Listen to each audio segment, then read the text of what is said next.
இந்த வீக்கெண்ட் கூலி படம் பார்க்கலாமா வேணாமா அப்படின்னு யோசிச்சுட்டு இருந்தீங்கன்னாக்கா இந்த ரிவ்யூ உங்களுக்காக தான்.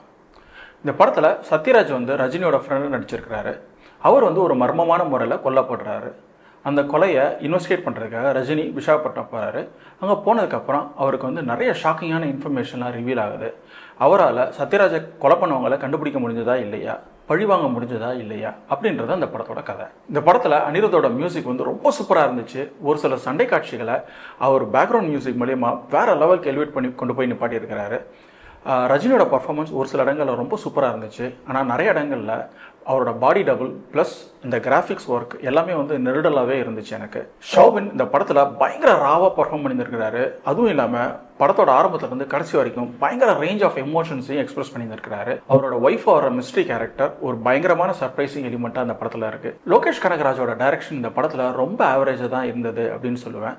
நிறைய கேரக்டர்கள் ஏன் வருது எதுக்கு வருதுன்னு தெரியாமலே போயிட்டே இருக்குது. அதே மாதிரி இந்த படத்தில் ஒரு அப்பா பையனோட ஆர்க்கு ரொம்ப இன்ட்ரெஸ்டிங்கான ஆர்க்கு.